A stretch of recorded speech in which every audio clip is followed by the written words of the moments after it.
those numbers, you would have to have considerable growth in this town. And we don't have that based on our long-range plan. We just don't have it at this point. And I don't, that's my question at the table tonight that's going through my mind. So that goes back to what I was saying, that the taking a slower approach as we go and phasing it in and working from that standpoint on actual numbers versus just all of a sudden implementing a plan. That's my whole point. Thank you, Mayor.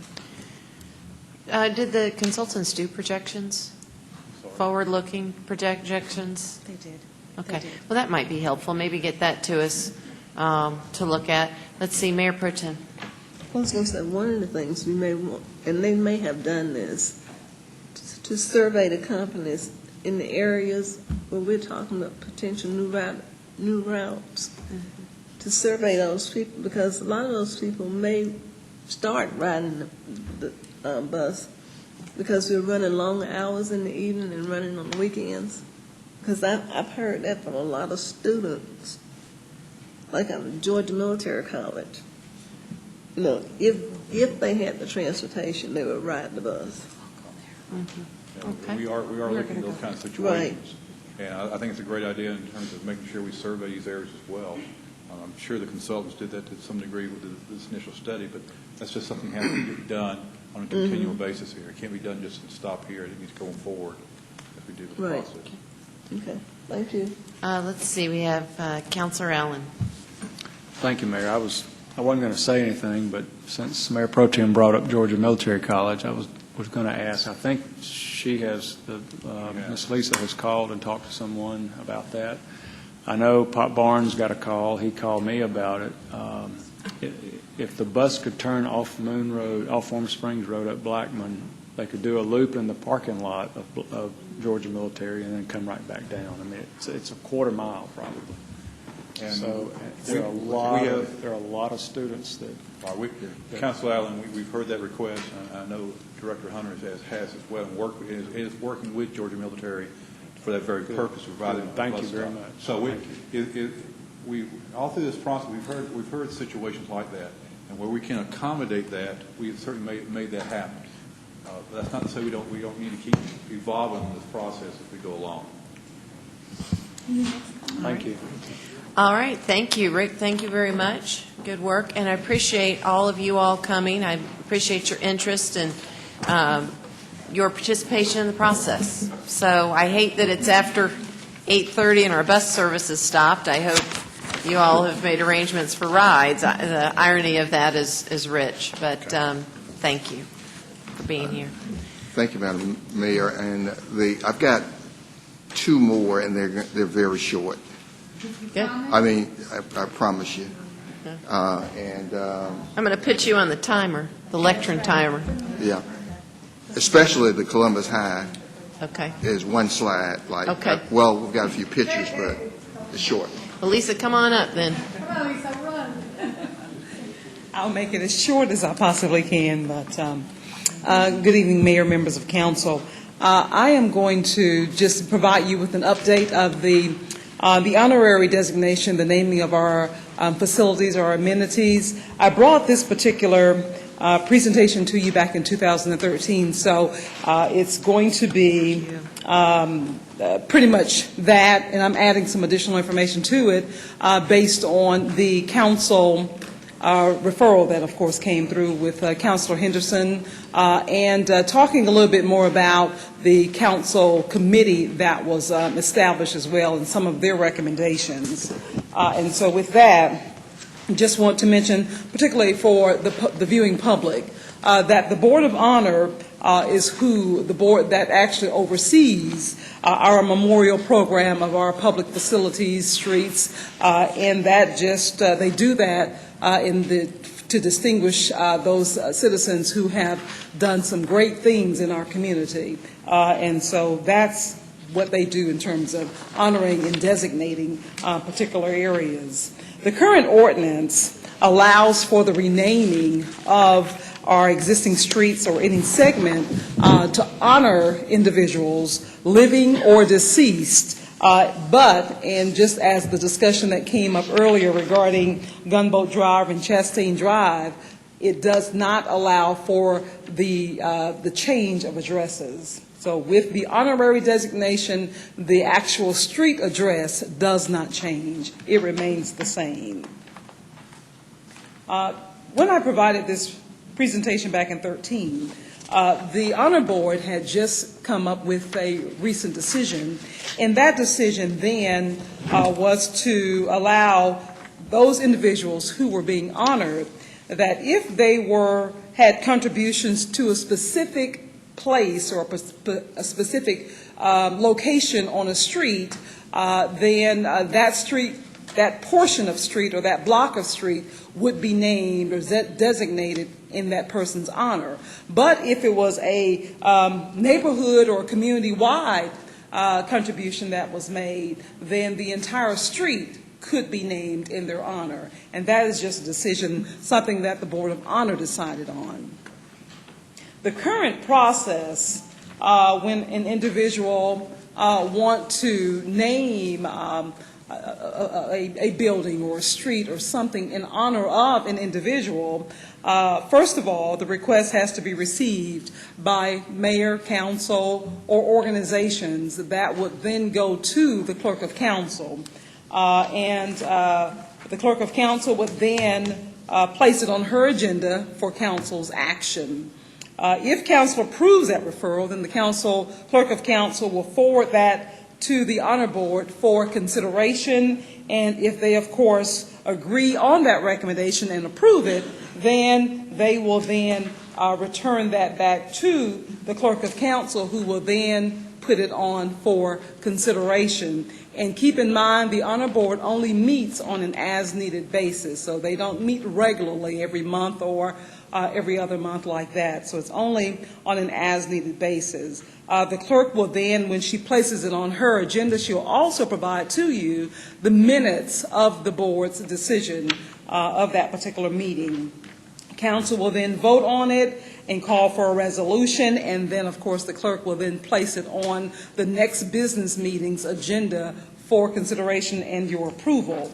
If you approve it, then, of course, the responsible department will move forward and make that happen. Some of the requests, the type requests that we receive is anywhere from, of course, facilities, naming facilities, trees, benches, streets, and the like. So it's just a number of different things. And then, of course, the trees and the benches, that's where there's a plaque would be placed on that. And I'll talk a little further about Councilor Henderson's referral in terms of plaques, too. So we have a myriad of things that people want to honor a person with, in terms of, where they want to place these things. Over the last few years, we've had a number of designations, and these designations are with Old Casita Road, Radcliffe. We've had some softball fields that were named in honor of individuals. And then, of course, one of the most recent ones we had was right here, that's not listed here, on Citizens Way, and that was with the Carson McCullough, and that was just recently done, not too long ago. When we look at installing the designated signage as a result of the approval, the traffic engineer is the one who would typically actually install the signs, and the family or the organization who brought that forward, they're responsible for purchasing the sign to be installed. Now, it could be that it's Parks and Recreation or another department that's responsible. If it's in a park, then Parks and Recreation will handle the installation.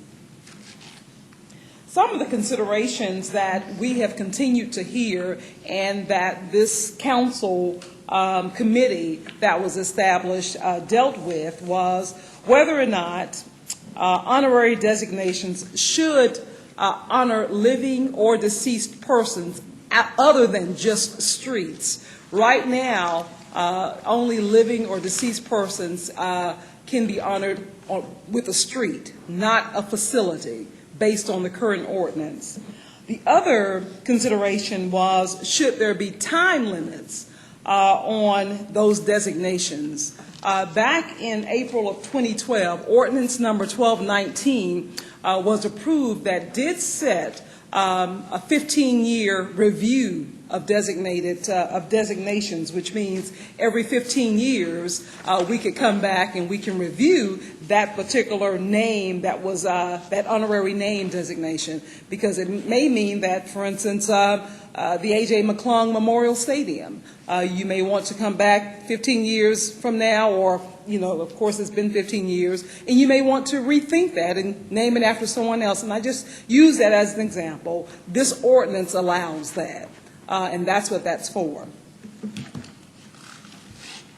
The council committee that was established was made up of Mayor Pro Tem Pugh, Councilors Woodson, Barnes, and Henderson.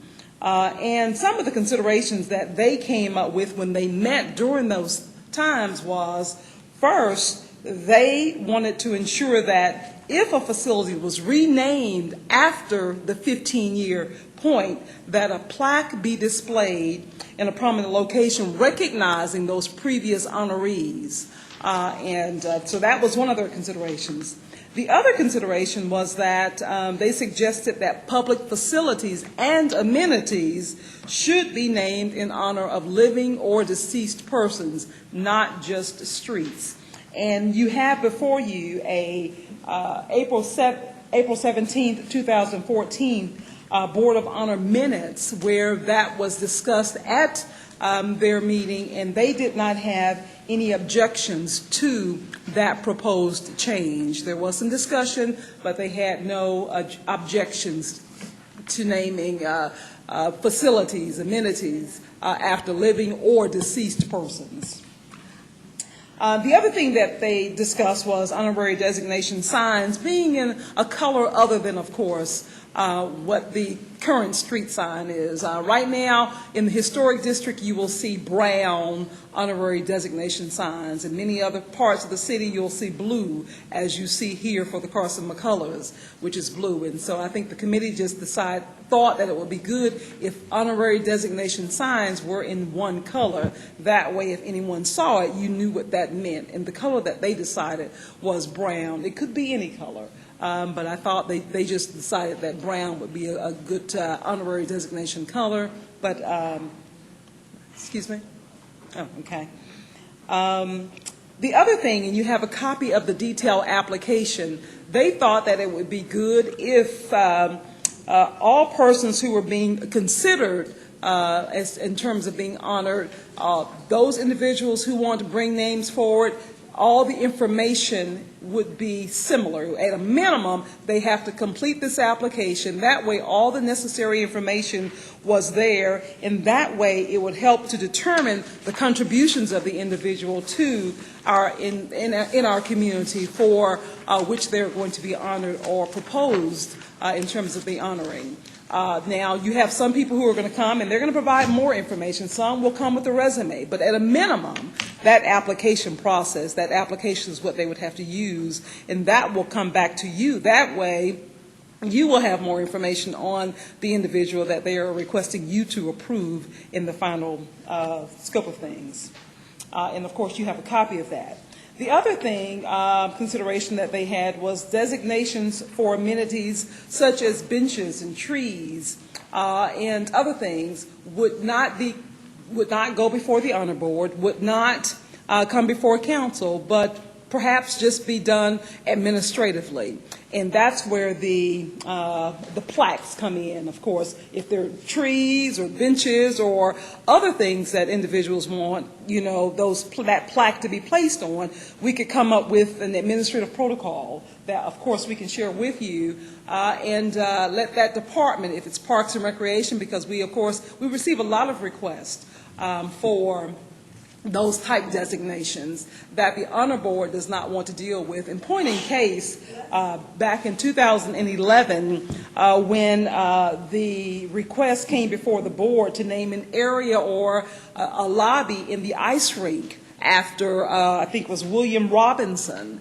The board at that time determined that they did not want to make a decision on that. They brought that back and said that that should be a designation approval by council because it wasn't a facility, it wasn't a street, it was just a lobby area or space in the ice rink. And so that's what was determined there.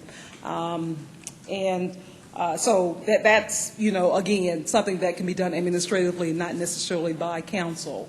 But of course, it would be your final decision on that. And lastly, we do have a current ordinance now where people, you will see, for instance, an accident has occurred, a person has died or was killed in a particular location, you'll see crosses with floral arrangements where people will just honor the life of that individual in the spot that they were killed. That is against our ordinance. You cannot do that. But unless council says, yes, we will allow you to erect this here. So that's a memorial, so which means you cannot place those kinds of amenities or crosses or things such as that on public right-of-way. We've had to deny people who wanted to do that, but of course we see it all over the city. And again, that's just another one of those things that does not come before the honor board, does not come before council, but in order for individuals to do it, you would have to make that determination and make that happen. Any questions? All right, thank you, Deputy City Manager Goodwin.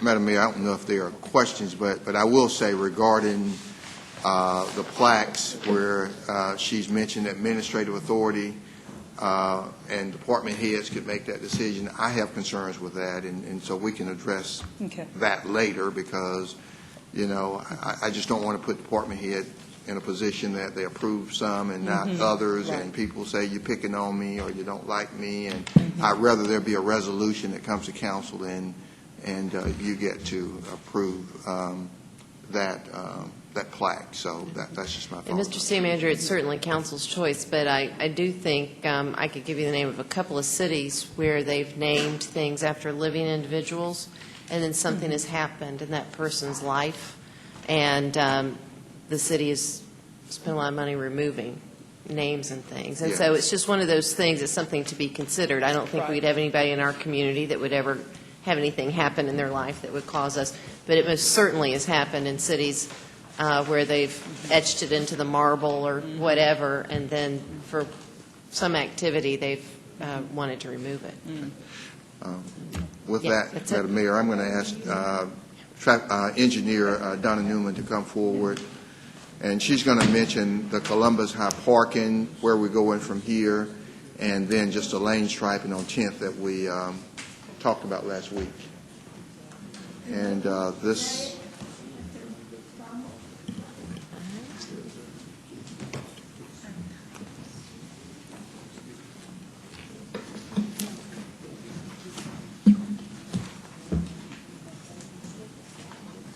Okay. Okay, I'm ready. Yes. Real quick, to kind of bring you up to date, I know we had kind of somewhat committed to bringing back a draft ordinance, but since that time, we've had a follow-up meeting with Dr. Lewis, and they are considering some other options at this point in time. And then we also wanted to meet with the neighborhood. So just to kind of bring you up to date, we met with Dr. Lewis on the 19th, and we talked about some potential options with him. On the 27th, which will be this Thursday afternoon, the city manager and staff will be meeting with the neighborhood coordinators to hear directly from them, because we haven't heard directly from them. And on the 28th, I haven't gotten this confirmed, but right now there will be an on-site meeting with Dr. Lewis and some other representatives from the school district and city staff, city manager's office represented in engineering, and we'll look at those other alternatives. One of those would be what Councilor Allen mentioned last week about adding a few spaces on Cherokee on the east side of the road. We think there will be some multiple type options that we'll have to look at, but we'll be doing that on Friday morning. And on September the 3rd, we're still waiting on confirmation, but that's our target, is to have a neighborhood meeting so we can actually talk to the residents about what the school district is proposing potentially if they propose something officially, and what we're talking about so that they'll know the program that we're outlining by implementing a parking management area. And then we'll come back to council in the 22nd, either with an update of what we've come to an agreement on or a draft ordinance. You want me to go through the picture? You can just quickly, you don't have to talk about them, but show them some of the streets Okay. and what we see, but we don't have to discuss those. Okay. Real quickly, we went out 3 different days last week and looked at the side streets. Here, we just had a couple of cars. 21st, there was like 3 cars. On the 20th, there was like 2 cars. There was like 4 cars on Sonora. Cherokee had, this is the southern section, there was like 10 to 12 cars. Cherokee North, there was a total of 42 cars. Forest Avenue, these are several shots of the same street. There was about 35 cars that parked along Forest Avenue. Wildwood had about 17 cars. Did want to show this. This is the case what we were talking about where they, depending on where they park, it can create some sight problems. You can see if you're parked here in a car, you can't see another car coming. So these are some of the kind of issues that we get. Again, this is another section of Wildwood. This is St. Paul Church parking lot. There was about 20 cars in it. Let's see, I think that's the last one. Councilor Henderson, that looks like it could be a revenue-making opportunity for St. Paul. And so we're going to continue we're going to meet with Dr. Lewis and staff. We're going to meet with a neighborhood leadership, as she said, just to kind of hear from the neighborhood leadership only, and then we're going to meet with the community, the neighborhood, all of the neighborhoods together in a public forum and hear from them and share with them what we're thinking, and then we'll come back to you. And that's kind of where we are. Let's see, Councilor Henderson. I was just going to ask that when you confirm those, if you just shoot us an email. Some of us may want to attend the public meetings. I will do that. Okay. We will do that. Okay. And you want to mention the 10th Street? I did. At the last council meeting, the city manager discussed that we want to move forward primarily with setting the heads on the signals, and in order to do that, we've got to know the lane assignment, and we are proposing to add bike lanes to a portion of 10th Street. Councilor Thomas asked that we coordinate with the fire department, and we have done that. They didn't necessarily have a problem with the bike lanes, but they had some other concerns concerning the signals, which we can address, and then potentially being able to come out of the station and then go eastbound, and we're going to work with them on that as well. So we just wanted to confirm with council whether there were any other questions or concerns before we move forward with installing the signals. And so if there are no questions, we just wanted to be clear about the bike lanes before we proceed forward. So we mentioned at last meeting, we want to come back this meeting and just see if you had any comments. If not, we're moving forward. All right? Okay. Madam Mayor, that concludes my agenda. All right. Okay, well, with that, there's no executive session, so I'll entertain a motion to adjourn. But Tiny, honestly, every time, I'm so sorry. And it's not that I don't love you, because I do. I understand. All right, I was just thinking about hunger was what I was. Madam Mayor and Council, on the clerk's agenda, item 1 is a biographical sketch of Mr. Larry Dixon, who is interested in serving on the Board of Tax Assessors. We do have a vacancy. And 2 is a temporary street closing application for an event on September the 19th. Resolution to excuse Councilor Barnes from tonight's meeting. It's got a motion and a second. All those in favor, please state aye. Minutes of various boards can be received. Got a motion and second to receive the minutes. All those in favor, please state aye. Okay, Councilor Huff. On number 1, can he be nominated tonight? Yes, he can. Okay. So I'd like to nominate Mr. James Larry Dixon Okay. to the Board of Tax Assessors. We'll bring this back at our next meeting for confirmation. Hospital Authority, Mr. Mike Welch has been nominated. Got a motion and second for confirmation of Mike Welch. All those in favor, please state aye. Keep Columbus Beautiful Commission, Councilman Whitson, we still need a nominee from you on a replacement for Ms. DeVers. Region 6, Regional Advisory Council, we have 2 nominees for this seat. And you're withdrawing your nominee? Okay, then Got a motion and second for confirmation of Annie Davis. All those in favor, please state aye. on our Tax Cap Commission, we're still working to get a replacement for Ms. Sears as well as Mr. Billy Kraft. And the Youth Advisory Council, we need a I apologize, thought I'd sent that info when out of town. It's Berkeley Davidson. Okay. Berkeley is Berkleigh. Can we have a motion for confirmation? A motion and second. All those in favor, please state aye. That's all I have, Madam Mayor.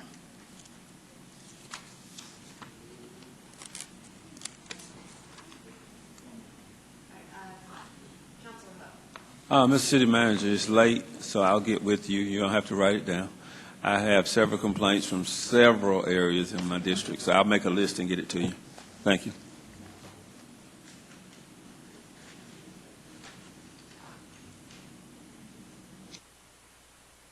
All right, with that, we'll entertain a motion to adjourn. Second. Okay, all those in favor, please state aye.